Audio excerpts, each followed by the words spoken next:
आजकल एक नया बहाना चला है, चाहे कोई भी हो, बिजनेस पर्सन हो, एम्प्लॉय हो, स्टूडेंट हो, टीचर हो, आपका कोई दोस्त हो या फिर कोई भी पर्सन हो, वो तुरंत कह देता है यार मेरे पास अभी टाइम नहीं है, यार मैं बहुत ज़्यादा बिजी हूँ, या फिर मेरा स्केड्यूल एकदम पैक्ड है, मैं फुली पैक्ड स्केड्यूल के साथ काम कर रहा हूँ। तो ये जो चीज़ होती है ना, how to save your time, अपना समय किस तरह से बचाएं, क्योंकि समय यानी कि टाइम तो मिलता है एक जैसा ही सभी को, हर एक इंसान को, दुनिया के हर इंसान को टाइम एक जैसा ही मिलता है, लेकिन उसे किस तरह से बचाना है, कहां पर लगाना है। चीज़ ये नहीं है कि सामने वाला पर्सन बिजी है, क्योंकि बहुत ज़्यादा केसेस में हो सकता है वो बिजी हो, लेकिन बहुत ज़्यादा केसेस में यह चांसेस है कि वो बिजी नहीं है। बिजी नहीं है, फिर वो ये क्यों कह रहा है, साइकोलॉजिकली अगर हम समझे कि सबकॉन्शियसली वो ये कह रहा है कि मैं बिजी हूं, तो वो क्यों कह रहा है, क्योंकि उसको टाइम मैनेज करना नहीं आता, या फिर उसे टाइम ब्लॉकिंग नहीं आती, या फिर दिक्कत क्या है, दिक्कत ये है कि अगर कोई भी पर्सन ये कह रहा है कि वो बिजी है या फिर वो अपनी बिजीनेस को प्रेजेंट कर रहा है, इसका सीधा सा मतलब है कि वो उस काम को करने में तहे दिल से खुश नहीं है, या फिर वो उस पर्सन से मिलने में बहुत ज़्यादा खुश नहीं है, या फिर इंपॉर्टेंट नहीं है कोई भी काम या कोई भी पर्सन उसके लिए उस वक्त, क्योंकि उसकी प्रायोरिटीज़ अलग हैं। एग्जाम्पल से हम समझते हैं जब आपको ये चीज़ और ज़्यादा क्लियर होगी। अगर मान करके चलते हैं आप एक एम्प्लॉय हैं, 9 to 5 जॉब करते हैं, बहुत ज़्यादा आपका बिजी स्केड्यूल है, प्रेजेंटेशंस देनी है, मीटिंग्स करनी है, बहुत ज़्यादा आपको सांस लेने तक की फुर्सत नहीं है। जैसे कि लोग कहते हैं यार मुझे तो सांस लेने तक की फुर्सत नहीं है। तो अब होता क्या है कि आपके घर में कोई आती है मेडिकल इमरजेंसी, तो आप अपना सारा का सारा काम, जितना भी इंपॉर्टेंट काम हो, सब छोड़ करके उस मेडिकल इमरजेंसी से निपटने में लग जाएंगे, लगेंगे नहीं, ये चीज़ होती है, ठीक है। तो अब आप जो कह रहे थे मैं बिजी हूं यार, मुझे तो मीटिंग अटेंड करनी है, मुझे तो प्रेजेंटेशन अटेंड करनी है, मुझे तो बहुत सारा काम है, वो काम गया भाड़ में, क्योंकि आपकी प्रायोरिटी हो चुकी है चेंज। अब जो प्रायोरिटी, जो सबसे इंपॉर्टेंट काम आपकी नज़र में आपकी मीटिंग अटेंड करना था या फिर आपका काम था, वो अब चेंज हो चुका है उस मेडिकल इमरजेंसी में। एक दूसरे एग्जांपल के तौर पर समझते हैं, आप 9 to 5 जॉब करते हैं, आप कोई फॉरेन कंट्री में रहते हैं, आप वापस आते हैं, आप देखते हैं कि आपने अपने बाथरूम का नल खुला छोड़ दिया, आप बहुत ज़्यादा बिजी शेड्यूल है, आपकी मीटिंग्स पे मीटिंग्स पड़ी हैं, आपको बहुत ज़्यादा प्रेजेंटेशंस देनी है, लेकिन होगा क्या ना कि जब आप देखेंगे कि पूरे बेसमेंट में पानी भरा हुआ है, पूरे घर में पानी भरा हुआ है, तो आपका दिमाग क्लिक करेगा और आपकी प्रायोरिटीज हो जाएगी चेंज। अब आपकी प्रायोरिटी आपका काम, आपका प्रेजेंटेशन, आपकी मीटिंग नहीं रही, अब आपकी प्रायोरिटी से पहले प्रायोरिटी है उस पानी को साफ करना, क्योंकि वहीं तो आप रहेंगे, उस पानी के बीच में तो आप रहेंगे नहीं, तो आपकी प्रायोरिटीज इस तरह चेंज होती है। फिर आप प्लम्बर को बुलाएंगे, 1 दिन लगाएंगे, 2 दिन लगाएंगे, खुद साफ करेंगे, लेकिन पहली प्रायोरिटी आपकी यही होगी कि वो पानी किसी ना किसी तरह से उस घर से साफ हो जाए, ठीक है। ये छोटी छोटी चीज है कि आप बिजी हैं, ये आप प्रेजेंट कर रहे हैं, लेकिन इसके पीछे का स्ट्रॉन्ग रीजन ये है कि आप उस चीज में या उस पर्सन में या उस काम में इंटरेस्ट नहीं ले रहे, या फिर वो चीज आपके लिए इंपॉर्टेंस नहीं रखती।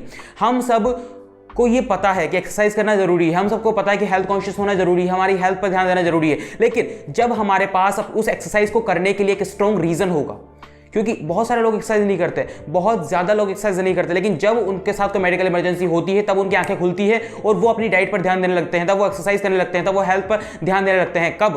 तब जब उनकी मेडिकल कंडीशंस ठीक नहीं होती। लेकिन अगर उनके दिमाग में पहले से ये फीड कर दिया जाए कि एक्सरसाइज नहीं करने से या फिर हेल्थ पर, अपनी डाइट पर फोकस नहीं करने से आपके साथ ये हो सकता है, एक कारण, एक ठोस रीजन उनको पकड़ा दिया जाए, तो वो एक्सरसाइज करना शुरू कर देंगे, भले ही वो अपना टाइम कहीं से भी निकाले, तो उनके लिए अपना टाइम अपने आप निकल जाता है, क्योंकि उनकी प्रायोरिटी बन चुकी है हेल्थ कॉन्शियस होना, उनकी प्रायोरिटी बन चुकी है एक्सरसाइज करना।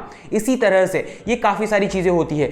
How to save your time वाली चीज यहां पर मैटर नहीं करती, अपने टाइम को मैनेज करने वाली चीज यहां पर मैटर नहीं करती, अपने टाइम को ब्लॉकिंग करने वाली चीज यहां पर मैटर नहीं करती। मैटर क्या करता है? मैटर करता है आपके टास्क, आपके काम, आपको जिस पर्सन से काम है, आपको जो काम है, आपको जो चीज करनी है, वो आपके लिए कितनी मैटर करती है, वो आपकी कितनी प्रायोरिटी है। अपने टास्क को प्रायोरिटाइज किस तरह से किया जाता है उस पर हमने एक फुली वीडियो बनाया हुआ है, जो कि आप आई बटन में जाकर के देख सकते हैं, नीचे डिस्क्रिप्शन में आपको लिंक मिल जाएगा। लेकिन अब जो हमने प्रायोरिटीज की बात की, अपनी प्रायोरिटी सेट करना आज के जमाने में बहुत बहुत ज्यादा इंपॉर्टेंट हो चुका है, क्योंकि अगर आप अपनी प्रायोरिटी सेट नहीं करेंगे तो आप दिन में 3 घंटे रील्स चलाते रहेंगे, आप लोगों के साथ व्हाट्सएप पर चैट करते रहेंगे, लेकिन आप अपना काम करेंगे नहीं। यही चीज होती है। जब मान लीजिए आप एक स्टूडेंट हैं, आप अपने एग्जामिनेशन की तैयारी कर रहे हैं, अब यहां पर प्लान बनता है ट्रेवलिंग की कि आपको 4 दिन एक टूर पर जा रही है आपकी फैमिली आपको लेकर के, ठीक है। तो 2 ऑप्शन आपके पास, या तो आप जाएंगे या फिर आप नहीं जाएंगे। अब यहां पर सिचुएशन किस तरह से, प्रायोरिटीज कहां पर चेंज होती है। अगर मान करके चलते हैं कि आपका एग्जाम आपके सर पर बैठा हुआ है, 8 दिन है एग्जाम को, 15 दिन एग्जाम को, तो आप ऑब्वियसली नहीं जाने वाले क्योंकि आपको पढ़ना है, ठीक है। दूसरी चीज क्या है, मान लीजिए आपका एग्जाम है 2, 3, 4 महीने बाद, तो अब आपकी प्रायोरिटी हो चुकी है चेंज। अब आप जा सकते हैं 4 दिन के ट्रेवल पर क्योंकि एग्जाम है 4 महीने बाद, ठीक है। इस तरह से होती है प्रायोरिटी चेंज। और यहां पर आती है टाइम ब्लॉकिंग कि आप किस तरह से अपने टाइम को सेट कर सकते हैं।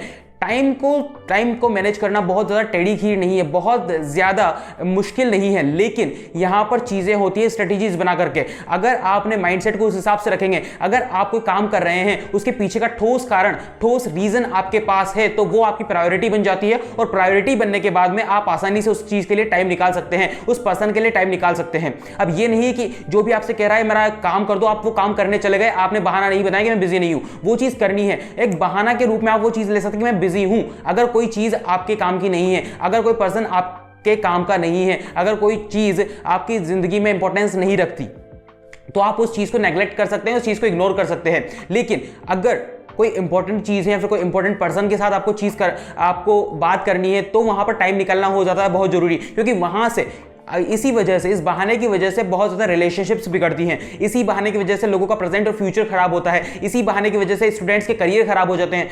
यही चीज़ आपको ले डूबती है। ये जो बिजीनेस है ना, ये फोकट की बिजीनेस जो लोग दिखाते हैं कि 5 घंटे रील्स पर बिता रहे हैं, लेकिन जब उनको फोन करके कुछ काम को कहो तो कहते हैं कि मैं बिजी हूं, ठीक है।